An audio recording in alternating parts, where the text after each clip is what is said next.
कुछ लोग घर के कामों को चुटकियों में निपटा लेते हैं, लेकिन कुछ लोगों को लगता है कि किचन और घर को संभालना बहुत ही मुश्किल भरा काम है। लेकिन कुछ टिप्स और ट्रिक्स को अगर हम आजमाएं तो वही काम बहुत ही ज़्यादा आसान लगते हैं। और ये जो छोटे छोटे जुगाड़ है ना, इनसे आपकी लाइफ बहुत ही आसान हो जाती है, क्योंकि इन्हें अपनाकर आपका पैसा भी बचता है और समय मेहनत दोनों बचती है। तो ऐसी यूज़फुल टिप्स एंड ट्रिक्स लेकर आज मैं फिर से आपके सामने हाजिर हूँ। Hello everyone, welcome back to my channel. कैसे हैं आप सब? तो चलिए आज का ये वीडियो शुरू करते हैं। आज की जो सबसे पहली ट्रिक है वो है बच्चों के शॉर्ट से जुड़ी हुई। इसमें आप देखते होंगे इलास्टिक दी रहती है, साथ के साथ डोरी भी रहती है, जिससे है ना कभी इलास्टिक जैसे ख़राब हो गई तो हम डोरी का इस्तेमाल कर सकते हैं। लेकिन बच्चे जो है वो खेलते खेलते में इसकी डोरी जो है वो खींच देते हैं। कई बार अंदर चली जाती है, कई बार निकल के बाहर ही आ जाती है, तो वो खो जाती है। तो एक बहुत ही बढ़िया सी ट्रिक लेकर आई हूँ। हाल फिलहाल मेरे बेटे के पास एक शॉर्ट आई है जिसमें इस ट्रिक को इस्तेमाल हो रखा है। तो मैंने जब देखा ना तो मुझे बहुत ही अच्छा लगा, और मैंने सोचा कि अगर ये ट्रिक मुझे पहले अगर पता होती ना तो सारे शॉर्ट्स में इस ट्रिक को यूज़ करती। लेकिन अब मुझे पता चला है तो सोचा आपके साथ भी शेयर करूं। तो आपको क्या करना है कि इसकी डोरी को है ना बराबर आपको कर लेना है शॉर्ट के, जो इस तरीके से रबड़ में जो लगा रहता है ना वो डोरी को। उसके बाद पीछे की साइड से आपको सेंटर्ड लेना है, और जहाँ पर डोरी है ना वो हिस्सा पकड़ के सुई धागा से आपको टक कर देना है। तो इससे क्या होगा ना, जो डोरी है वो शॉर्ट में एकदम अच्छे से चिपक जाएगी, जिससे जो बच्चे अगर डोरी को खींचते भी हैं ना तो वो बिल्कुल भी नहीं निकलेगी। आप देख सकते हैं कितना भी अगर हम दोनों तरफ की डोरी अलग अलग खींचते हैं वो निकलेगी ही नहीं, क्योंकि वो पीछे से एकदम टक हो चुकी है। तो यहाँ पर आपकी ये वाली प्रॉब्लम सॉल्व हो जाती है। उम्मीद करती हूँ ये वाला टिप आपको ज़रूर पसंद आया होगा। अगर आपके बच्चों के शॉर्ट्स हैं तो उसमें इस ट्रिक को ज़रूर यूज़ करके देखिएगा। तो चलिए देखते हैं नेक्स्ट टिप। कभी जैसे हम अगर बाहर जा रहे होते हैं तो हमें टूथब्रश अगर ले जाने की ज़रूरत है, तो हम बैग में कुछ इस तरीके से टूथब्रश को रख लेते हैं।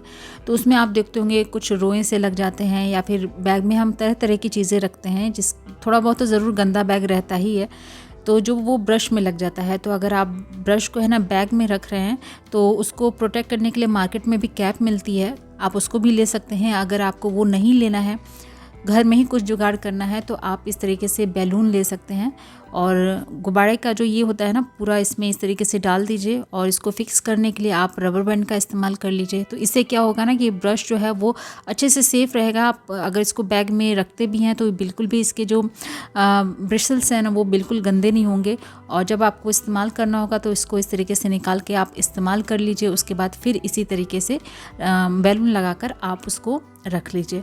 तो उम्मीद करती हूँ ये वाला टिप भी आपको यूज़फुल लगा होगा। तो चलिए देखते हैं नेक्स्ट टिप। तो यहाँ पर हमें इस तरीके का फॉर्म लेना है। आजकल हर कोई ऑनलाइन शॉपिंग करता है, और जब हम कुछ परचेज़ करते हैं तो उसमें इस तरीके के फॉर्म वगैरह उसमें मिल ही जाते हैं। तो बस छोटा सा पीस आप वो ले लीजिए, और इस तरीके का एक चूड़ी का जो बॉक्स होता है ना वो आप ले लीजिए, और इसको इस तरीके से रख कर आप मेज़र कर लीजिए, या तो आप पेन से निशान लगा लीजिए। तो यहाँ पर मैं अंदाजे से ही इसको कट कर रही हूँ। तो इस तरीके से सर्कल में कट करते हुए हमें इसको लेना है। तो यहाँ पर ये थोड़ा सा बड़ा लग रहा था तो इसको मैं और थोड़ा सा कट कर देती हूँ। कट करने के बाद अब ये अच्छे से इसमें फिक्स हो रहा है। उसके बाद हमें लेना है यहाँ पर एक नाइफ़, और उस पर इस तरीके से कुछ 2-4 कट लगा देना है। अपने ज़रूरत के हिसाब से आप उसमें जो भी रखने वाले हैं। तो यहाँ पर मैं इसको रखने वाली हूँ रिंग्स के लिए, जो हमारे आर्टिफिशियल रिंग्स होती हैं या फिर गोल्ड की ही रिंग्स होती हैं, तो इधर उधर पड़ी रहती हैं। तो उसको एक जगह इस तरीके से रखने के लिए आप एक फ्री कॉस्ट का ऑर्गेनाइज़र बनाकर तैयार कर सकते हैं, जो कि देखने में भी अच्छा लगता है, और अपने हाथ से बनाया हुआ चीज़ तो सबको पसंद आता ही है। तो साथ के साथ ये जो है ना इसकी पॉलिश भी ख़राब नहीं होती है। तो इस तरीके से एक छोटा सा ऑर्गेनाइज़र आप खुद घर में बनाकर तैयार कर सकते हैं। तो ज़रूर ट्राई करिएगा। चलिए बढ़ते हैं नेक्स्ट टिप की तरफ। अक्सर क्या होता है ना, जब हम कुछ छानने के लिए जाते हैं तो हमें किसी न किसी व्यक्ति की ज़रूरत पड़ती है, क्योंकि अगर बड़ा बर्तन है और छन्नी अगर छोटी है तो हमें किसी न किसी को तो पकड़ाना पड़ता ही है। क्योंकि अगर कम दूध है और एक हाथ से हम उठा सकते हैं तो एक हाथ से छन्नी पकड़ के उसको छान लेते हैं, लेकिन अगर ज़्यादा दूध है तो उसके लिए हमें बड़ा बर्तन भी लेना है। जिसकी वजह से जो छन्नी है वो छोटी पड़ जाती है, कुछ इस तरीके से बार बार गिरती रहती है। तो अब हम दूध को कैसे छानें, क्योंकि हम दोनों हाथ से हमें दूध को उठाना है और छन्नी पकड़ने वाला कोई नहीं है। तो उस वक्त आप इस्तेमाल करिए इस तरीके का कोई भी करछी, पलटा या कोई भी इस तरीके का एक बर्तन, और इस तरीके से बीचों बीच रखने के बाद आप छन्नी को रखिए। तो देखिएगा आपकी छन्नी है आसानी से फंस जाती है। उसके बाद आप दूध को ईजिली छान सकते हैं दोनों हाथों से उठाकर। तो इस तरीके से छोटे से जुगाड़ का इस्तेमाल करके आपकी ये वाली परेशानी भी ख़त्म हो जाती है। तो कभी भी अगर इस तरीके की आपके पास प्रॉब्लम आती है, आपके साथ कोई होता नहीं है छन्नी को पकड़ने वाला, तो इस ट्रिक को ज़रूर यूज़ करिएगा। टिप अच्छी लगी है तो वीडियो को एक लाइक ज़रूर करिएगा। चलिए देखते हैं नेक्स्ट ट्रिक। कई बार ऐसा होता है ना कि हमारी उंगली जो होती है उसकी साइड में आप देखते होंगे कि थोड़ा सा जो है नाखून जैसा निकल जाता है, जो कि कहीं पर भी अगर फंसता है तो दर्द होता है। कई बार ऐसा होता है उसमें स्वेलिंग सी आ जाती है, बहुत ज़्यादा पेन होता है।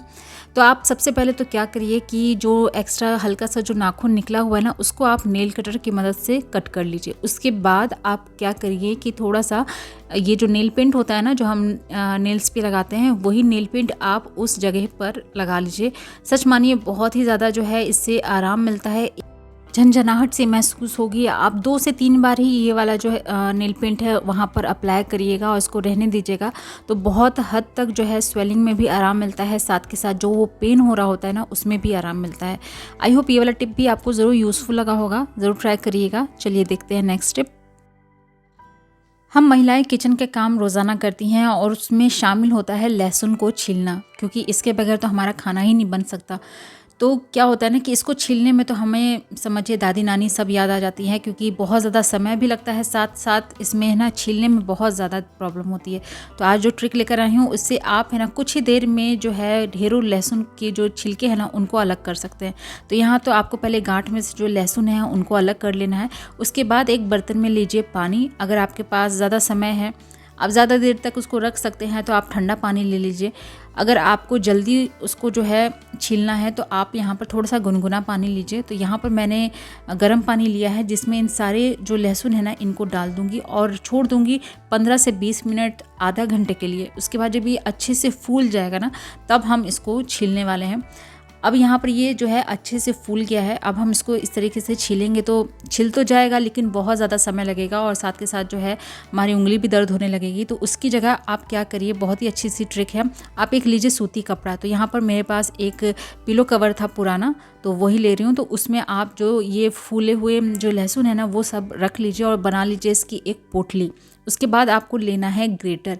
ये जो बड़ा वाला ग्रेटर होता है ना, ये आप ले लीजिए और ये जो हमने पोटली बनाई है, बस इस पे जिस तरीके से हम कुछ घसते हैं ना, बस उस तरीके से हर तरफ से पोटली को घुमाते हुए आप घसिए। देखिएगा कुछ ही सेकंड में जो है लहसुन में से जितने भी छिलके हैं वो सब अलग हो जाएंगे, क्योंकि इसको हमने पानी में रखा था, जिसकी वजह से इसके जो सारे छिलके हैं ना वो अच्छे से फूल चुके हैं, जिसकी वजह से वो बहुत ही आसानी से निकल जाते हैं। अगर बच भी जाता है तो उसको आप वो जो लहसुन है ना वो लेयर उसको छोड़ चुका है, तो आप इसको हल्का सा उंगली से हटाइएगा ना तो वो हट जाता है। तो इस तरीके से आप बिना मेहनत ज़्यादा किए हुए और कम समय में है ना ढेरों लहसुन एक ग्रेटर की मदद से छील पाएंगे। तो कैसी लगी ये ट्रिक मुझे कमेंट बॉक्स में ज़रूर बताइएगा, और उम्मीद करती हूँ आज का जो वीडियो है ना आपको ज़रूर पसंद आया होगा। वीडियो अच्छा लगा है तो इसे एक लाइक करिएगा। चैनल पे अगर आप पहली बार आए हैं तो इसे सब्सक्राइब कर लीजिएगा और ज़्यादा से ज़्यादा शेयर करिएगा अपने फैमिली और फ्रेंड्स में, ताकि वो भी इन सारी ट्रिक्स को यूज़ कर पाएँ। कल फिर मिलती हूँ ऐसी एक नए वीडियो के साथ, कुछ नए टिप्स एंड ट्रिक के साथ। तब तक अपना खूब सारा ख्याल रखिएगा। Good bye.